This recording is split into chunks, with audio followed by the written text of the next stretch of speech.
Recording. And without any further ado, it is time for us to introduce, well, it's time for me to introduce our speaker of the day, Reverend Joel Votinus. Come on, okay. Hey, everybody. Let's see. Let's begin where we always begin. Can you guys hear me well? Yes, good, okay. So let's begin with our joke. And this joke is about a woman who was having a birthday. In fact, she was turning 47. I had a birthday a few days ago. I turned, well, I like to say it was my 27th anniversary of my 29th birthday. So I'm 29 for the 27th year in a row. And don't look a day over it. But this woman was turning 47 in this story. And she decided to gift herself some plastic surgery. Now, I know we can all love ourselves without going and getting plastic surgery, but that's what this woman wanted to do. She wanted to get some plastic surgery. So she went to her savings. There was $5,000 in her savings, and she took out all $5,000 and she went to the plastic surgeon. And she said to the plastic surgeon, "Do as much to me as you can with this $5,000. The plastic surgeon said, "Okay, I'll do it." And when it was done and she had healed and everything and was leaving, she looked at herself in the mirror and she saw the changes and she thought, wow, I feel good about these results. I look good.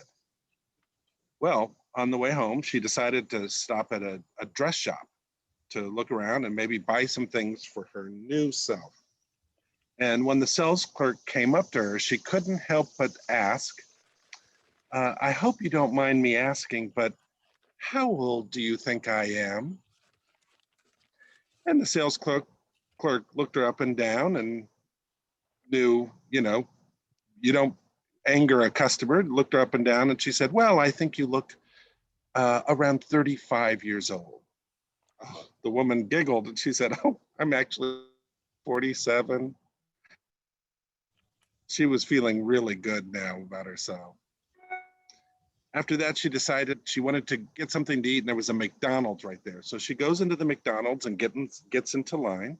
And when it was her turn, she walks up to the counter and there was a young man on the other side of the counter to take the order. And she thought, I'm going to ask him too. So she says, how old do you think I am? And the young man looked at her and he said, oh, you look about 29.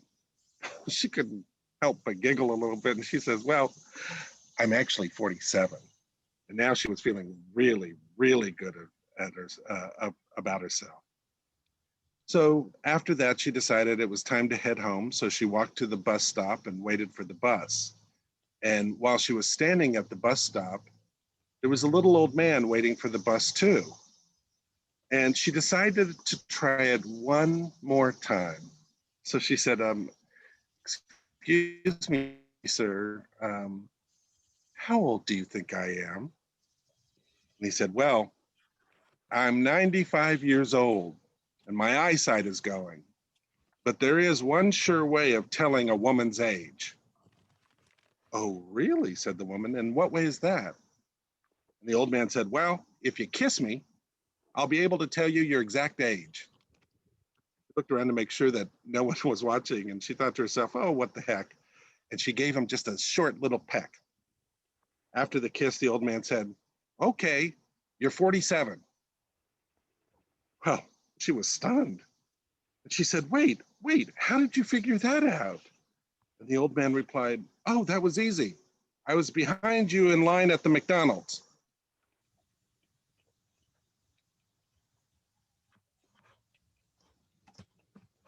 All right, there we go. So I guess I like that one since I just had my birthday. So today we are talking about chapter 22 of the textbook. And chapter 22 of the textbook is called what the heck is it called? I think it's called Finding the Christ. Yes, Finding the Christ. It's funny because, you know, people will study their entire lives this concept about the Christ, but I'm going to in 20 minutes tell you all about it. Actually, what I think I'm going to do is I'm just going to give you a little starter on how to approach this from a science of mind point of view. Now, to begin with, let me ask you a question. How many of you have heard of a Rorschach test? Raise your hand. A Rorschach test. Okay. Well, for those of you who may not know or might need a refresher, Rorschach tests are a series of designed ink blots that were made about 100 years ago by a man named Herman Rorschach. And he developed these as a standardized therapeutic way so that he could evaluate his patients, you know, from a psychoanalytic point of view. And they were the same 10 ink blots, and he was able to kind of see what was on their mind, what was in their imagination, what was weighing heavy on their soul by how they responded to the ink blots. Here are some of the ones. These are the actual, some of the actual 10 that he designed.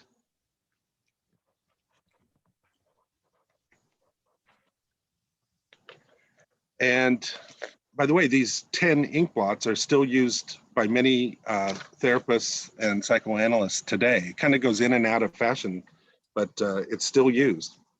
And by taking these standard 10 ink blots, he could see how different everyone saw the exact same things. He could see that some people would see in this one, for instance, a lot of people saw elephants in this one. A lot of people saw humans with hats. Other people saw insects or other animals. Other people described different things. And there were some kind of groupings that many people saw this and many people saw that, but it was very varied, just according to the person, what they would see in these Rorschach tests. It's very fascinating when you start really reading about all of that. Now, added to that, let me add this, and this is a different way, because when they would look at each of these ink blots, people would have their own experience or perception of those ink blots. And it's like this.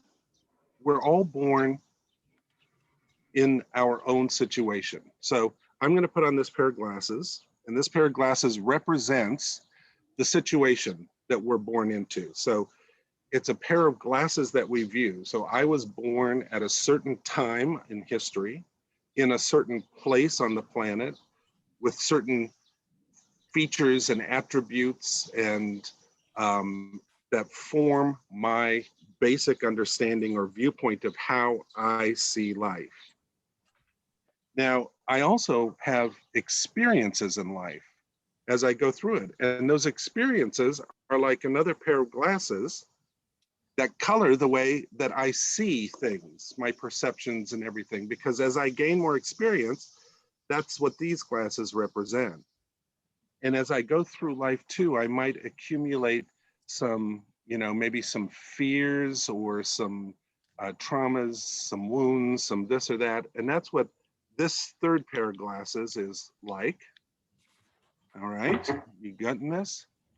And then, you know, I also, as a person, I have things that I like and things that I dislike, and my biases, the things that make me really happy. Oh gosh, I hope you all can see this because I can't hardly see a thing. That's these, and there are probably even other glasses. Now, we're talking this week about the chapter on the Christ. When you take a subject like the Bible, for instance, now I'm reading the Bible through these lenses. How well do you think I can actually see this type? I can't see it very well through all of these different lenses that I'm seeing it through or from. I'm seeing only the things that I can see wearing these glasses. The same is true when you talk about a big topic like Jesus. I hope I'm holding this to the camera. it's the same thing. When we talk about it, an objective thing, this objective person known as Jesus, I'm seeing Jesus through all of these lenses that I have put on through my life and through the circumstances of my birth at this moment in time. What Ernest Holmes invites us to do is to begin taking off all of these lenses, all of these biases that influence the way we see things, so that, like the song goes, we can see things more clearly as they are, rather than through all of these many lenses. So let's turn to the book now, and let's look at this thing called Christ now with as few lenses as we possibly can. And I think you all know and would acknowledge that this is a very, very volatile topic for some people, the Bible or Jesus, when you start talking about it. So we're talking about it from a science of mind point of view. And Ernest Holmes, usually in his chapters, he gets to the main point right at the start. In this chapter, he kind of goes around it. I think he was a little nervous. My sense is that maybe he was a little nervous about alienating people, because there is such a strong, people have so many lenses when they think about this topic. So he begins the chapter this way. He says, who is Christ? And then he says, the Son, capital S. Now, let me stop there. When Ernest Holmes says son, he means all of us, not just men. And so if son comes up in my readings, I'm going to change it to child with a capital C, so that it's inclusive of all of us. So he says, who is Christ? The child, begotten of the only Father, not the only begotten Son of God. That's a great first line, because those of us who grew up in the Christian faith know, we can recite it probably as well as anything, Jesus, the only begotten Son of the Father. That's part of the Nicene Creed. That's something that we say all the time. And he switches that around and he says, no, the begotten child of the only Father. He puts the only in front of the Father. And then he says, the mystical conception of Christ means the universality of sonship or childship embodied in any individual who recognizes this. Meister Eckhart, he quotes. Meister Eckhart, one of the great mystics of the Middle Ages, says this: God never begot but one child, but the eternal is forever begetting the only begotten. What? Yeah, what is a good question. Here's a better way of understanding this. This is a more up-to-date translation of that same thing, where he says, Meister Eckhart says this: Christ's birth is always happening. And yet, if it does not happen in me, how can it help me? Everything, Meister Eckhart says, depends on that. So in other words, Meister Eckhart is saying Christ's birth can happen within us, and if it does not happen within us, it cannot help us. I'm going to get to that in a minute. Hang on with me, because like I said, he comes around this topic kind of from the sideways. So just hang on with me, okay? On page 357 at the bottom, he says, each partakes, oh, before that, Christ means the universal idea of sonship or childship. And if you look at this glossary, he has a great glossary in this book on page 633. What he means by the word sonship, he says, we are all sons and daughters of God, and we all partake of the divine nature. So Ernest Holmes is kind of building a case before he gets to that clincher of a sentence, which we're getting to. He says, we each partake of the Christ nature to the degree that the Christ is revealed through us, and to that degree, we become the Christ. So he's saying that we have choice in as much or as little Christ experience that we want to have. But there's a problem with this, and I'm getting to that.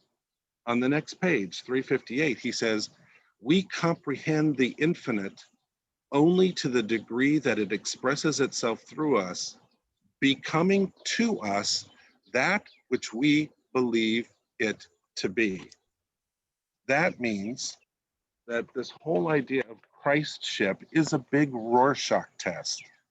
We bring to it who we are, all the glasses, all the lenses, all of our biases and fears and joys and likes and dislikes. We bring to this idea of Christ or Christship. We bring to that. And he's saying, he's acknowledging that and says, so you can only get as much of it as you want, as much of it as you choose to have. And now we get to the crux of the entire chapter. Page 359. I don't know if you can see, it's all underlined, notes in the margin.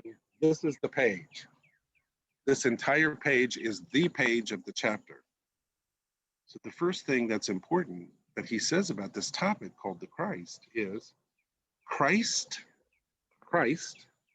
is the embodiment of a divine sonship which has come with varying degrees of power to all people in all ages and to every person in some degree.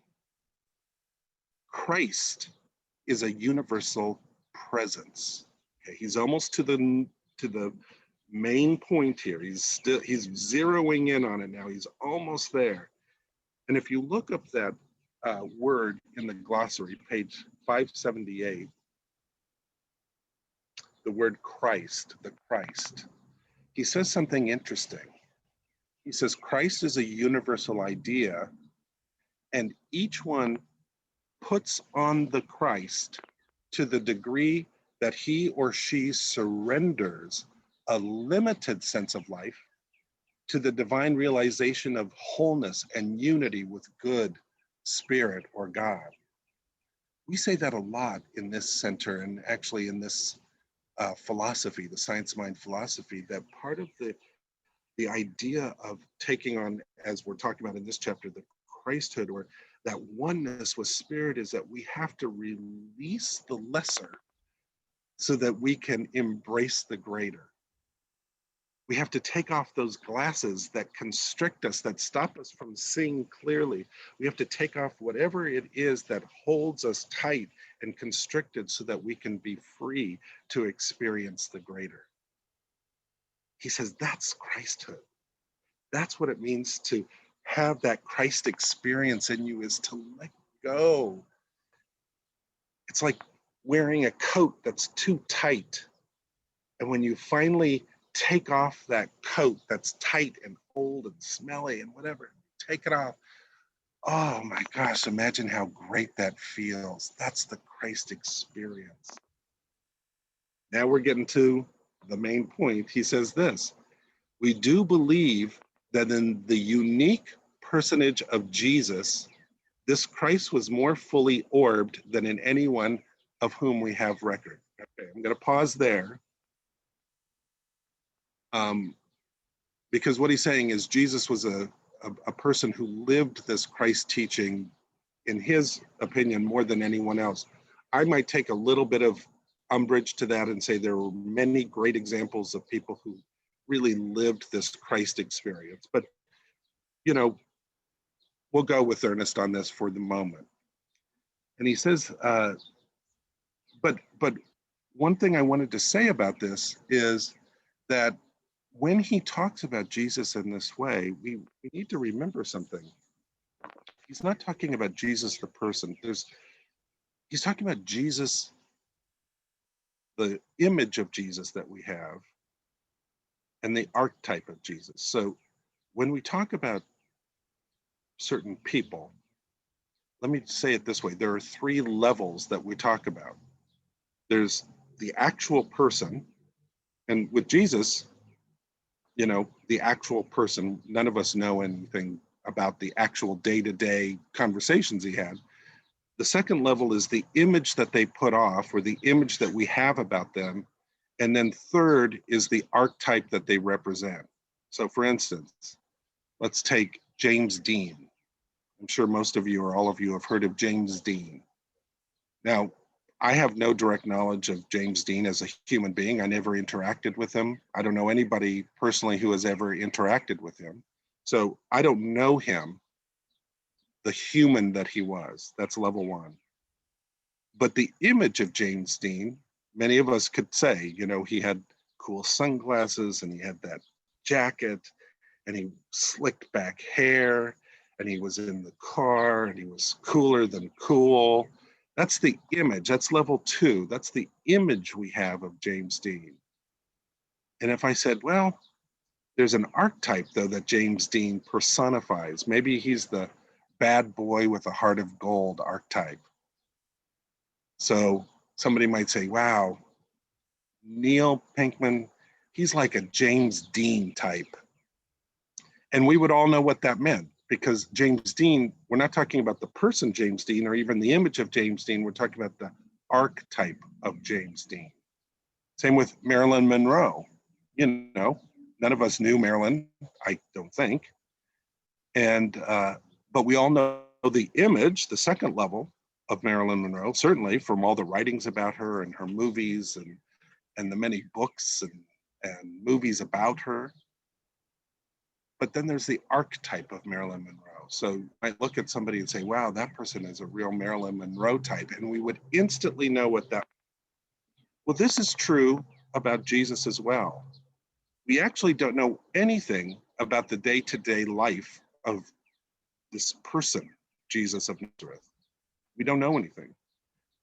But we do know on level two, the image of Jesus. These are the writings about Jesus that we do know.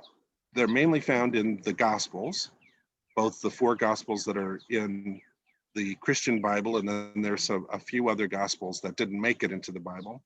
And there's a couple mentions of Jesus in some other things, like Josephus mentions Jesus in one line as he's the brother of James. So we do feel like there is a historical Jesus out there, but that's the image. And people will take that image, those few writings about Jesus, and they write, oops, did I lose you? Hang on. There you are. And they'll write whole books based on this little tiny bit of image that we know. They write whole books based on what they think that means and what they believe this Jesus to be. But then there's the archetype of Jesus. And the archetype of Jesus is really the archetype of Jesus is the Christed one, the Christed one. And the Christed one is the archetype of our nature that is divine. Jesus, like several others, like Buddha, was fully Christed because he rejected the way of the world to live totally in the way of spirit. So the world is temporary and limited. Spirit is eternal and unlimited. He rejected the way of the world so that he could live in the way of spirit, which means that if Jesus were around today, the way of the world would look very much like that, you know, fame, money, and power. We know from the Bible that he rejected fame, money, and power when Satan came to him and offered him those three things. But in today's world, that would mean that he wouldn't have a publicist, he wouldn't have a brand, he wouldn't have a team of people around him, he wouldn't have a hair and makeup person, he wouldn't have a Netflix special, he wouldn't be on the cover of People's Magazine as the sexiest man alive. You know, all those trappings of the earth of today. He rejected all those versions of the same thing of his time. That made him stand out. And he did that because he lived in the world of spirit. And that is why we call him the Christed one. But Ernest Holmes then goes on to say, this is the main point, guys. There is no one particular person predestined to become the Christ. Here it is. We must understand that Christ is not a person, but a principle. This entire chapter is about that one sentence. Christ is not a person, but a principle. Later on, in another writing that he did, I can't remember if it's in this book or a different book, but he has another great line that's very similar where he says, Jesus was a great example, not the great exception. Now, this is why this chapter is important to this book, because when you start talking about spirituality and philosophy and religion and all these things, people have many pairs of glasses through which they see this, or many things covering their ears through which they hear this information.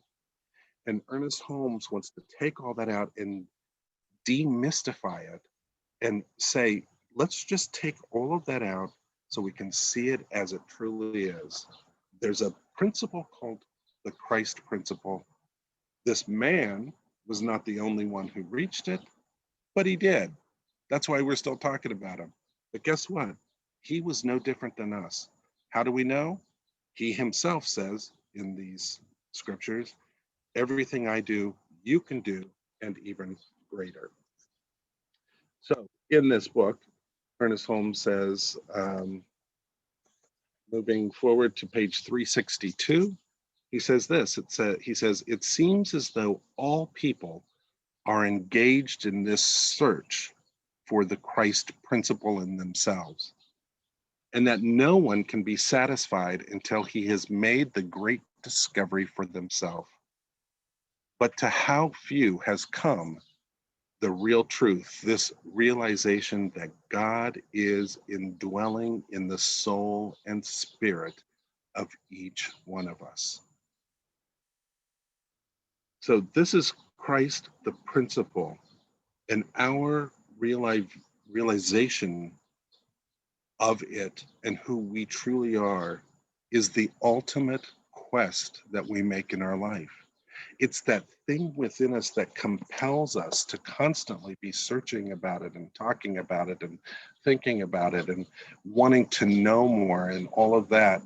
You know, it's funny, we were talking, some of us in the house today, we're talking about birds. We have a lot of birds here. Our backyard is like an aviary, and I have a cat, and the cat loves to watch the birds.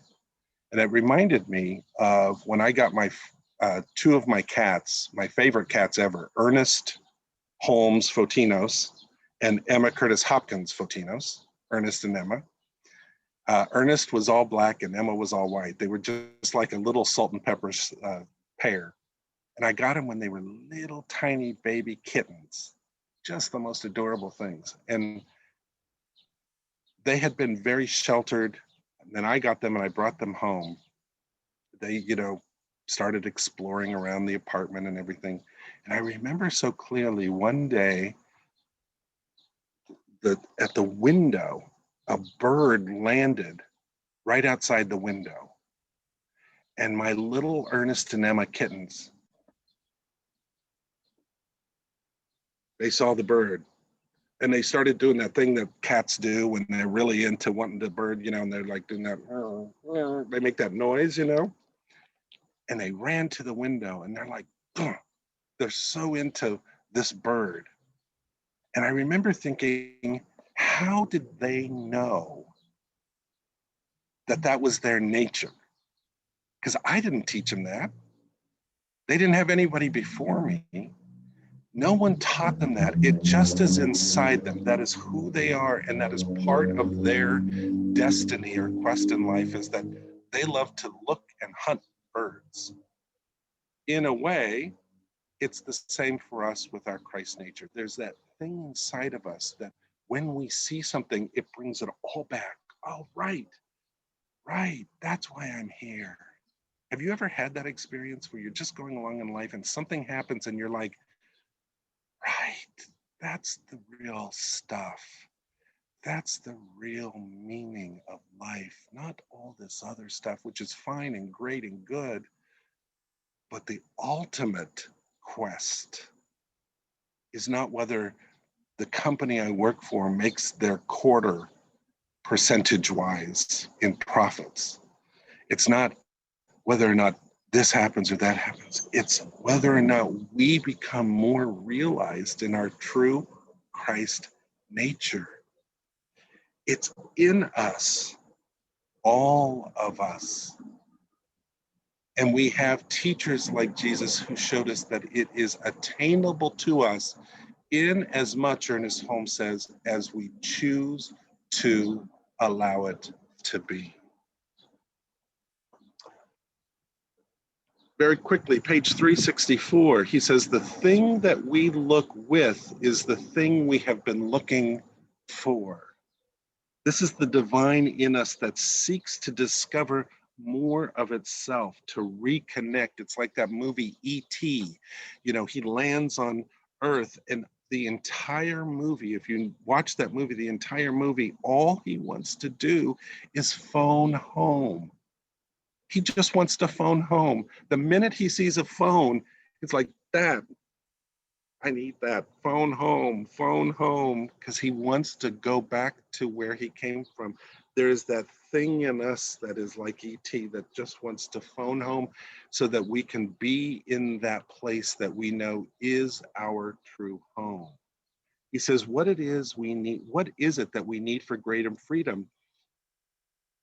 Nothing but a greater realization of what we already know. This group knows already so much, and our quest is to keep realizing it more and more and more. He said, we should never hesitate to say that we know the truth, because we do. For the realization of the unity of God and man is the truth. We simply need a greater realization of this. How are we to get it? Only by penetrating deeper and yet deeper into our own divine nature, pushing further and further back into the infinite. Where can we do this? In all capital letters, he says, there is no place except within that we can do it. Who is to do it for us? Again, in all caps, no one. You are the only one who can do it for yourself. In that sense, you are your own savior. We want to make someone else a savior. You, Ernest Holmes says, are the only one who can save yourself in the sense of awakening to your own divine nature. Well, people will say to me, but Reverend Joel, you don't know about my finances. I would do that, but I'm in incredible debt. I would do it except I have this health issue. I would do it except, I'm going through a messy divorce. I would do it except this. I would do it except that. Well, there's a great book. I haven't read actually the whole book. I saw another minister recommend it and I got it, but the title was so great that I get it. And the title is, What is in the Way is the Way. So the easiest way for you to develop and experience more of this Christ nature is by dealing with the things in your life that you think prevent you from experiencing it. Those are the wonderful ways that life has set up for you so that you can experience more good in your life. Here, solve this. Here's a gift. Deal with this. See me, capital M, in this, and you will be free. How do we do that? Well, of course, we do that through daily practice, spiritual mind treatment, meditation, journaling, soul letters, therapy. But the real way we do it is by paying attention and making it a priority in our lives. Page 367, in closing, he writes, to think of Jesus as being different from other men is to misunderstand his mission and purpose in life. He was a way shower and proved his way to be a correct one. His method was direct, dynamic, and powerful, yet extremely easy and simple to comprehend. He believed in God in himself as power and reality. Believing in God within, he was compelled to believe in himself. That's your quest. That's my quest. That's our quest.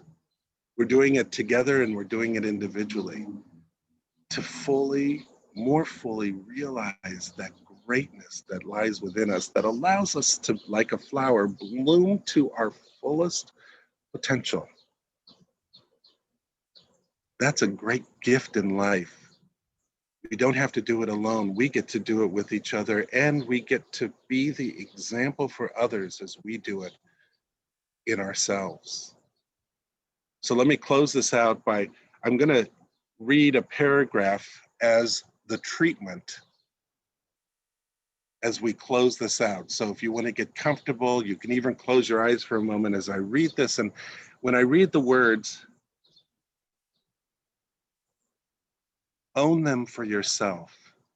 Allow them to be true for you so that today becomes the day that you experience this Christ nature in yourself more than any day that has gone before.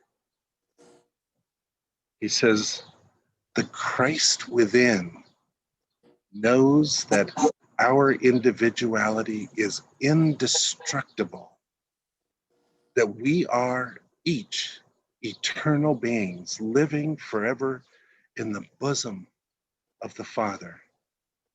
The Christ within triumphs over death and the grave, breaking through the tomb of human limitation into the dawn of eternal expansion. The Christ within me and you rises from the ashes of human hopes and points the way to a greater realization of life. The Christ within, in me and in you, is always triumphant, is ever a victor, is never defeated, and needs no other champion.